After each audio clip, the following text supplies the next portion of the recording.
Matapos ang pagsagot ng housemates sa mga tanong ay muling ipinatawag ni Kuya si Maris. Maris, Yes po. meron pa akong gustong ipagawa sa'yo. Meron akong task letter. Kunin mo at basahin mo ito. Housemates, ngayon na may final duo na kayo, panahon na upang bigyan ito ng tinig at damdamin.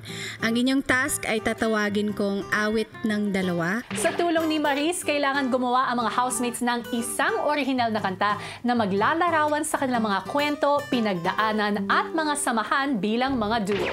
Good luck, Big Brother. I think we should start now. Agad namang sinimulan ni Maris at ng housemates ang paggawa ng awitin. Verses. So like, Maganda naman boses ni Shubi. let's go para Nang matapos ay itinanghal na nga ng lahat ang kanilang nabuong kanta.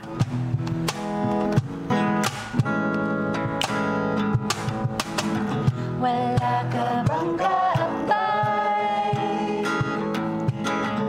sa loob ng bahay, kaya kong sumabay sa tahimik o ingay. Itong ka ba, pagluluto kita, busog ka na, may dessert ka ba, labas mo na, tinidor at kutsara. Relax ka lang, 'cause I got you. Di na mag-isa, 'cause now we're two. Bumangon na, make our dreams come true. Lahat na may magagawa, basta kasama tayong dalawa. Sala, awit ng dalawa.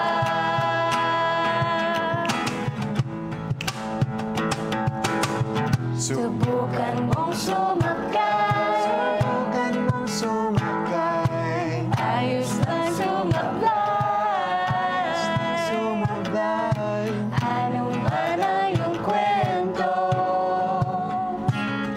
alam mong papakinggan ko.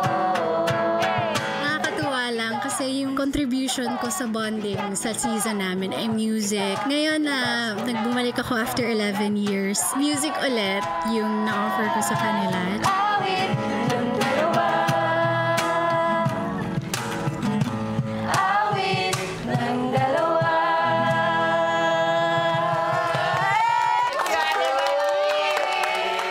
Hanggang sa oras na para magpaalam ang bisitang si Maris. Thank you so much for your time and sobra akong nag-enjoy. Everybody has divine timing. May mananalo dito, may matatalo dito. It's okay. Don't be too driven by numbers or rankings. Halimutan niyo yung external factors and just focus on love, focus on joy, focus on the friendship and the time that you have here because paglabas niyo iba na, exciting, but always go back to your core. Picnic tayo paglabas. Knowing na she also came from this house to seeing where she is now, alam mo po talaga na pinaghuhugutan po niya yung experiences niya. Even though saglit lang yung visit niya, kuya, malaking impact na po yung nagawa niya sa akin. Sobrang saya. It really took me back to a place na yung life-changing moment sa akin, sa buhay ko. Nagbago talaga yung buhay ko because of PBB. Ang babait na housemates, they're so emotionally aware and intelligent. So, I love them. I love their energy. Balita ko ay may aabangan ako sa'yo. Yes, kuya. Sana panoorin niyo ang pelikula ko na Sunshine. This is a story about this young gymnast na fighting for one's rights, fighting for your dreams, and believing in yourself.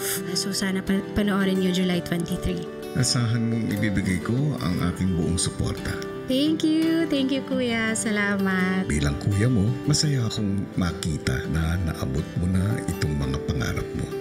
At dahil yan sa tapang mo na harapin ang mga pagsubok na di mo sinukuhan.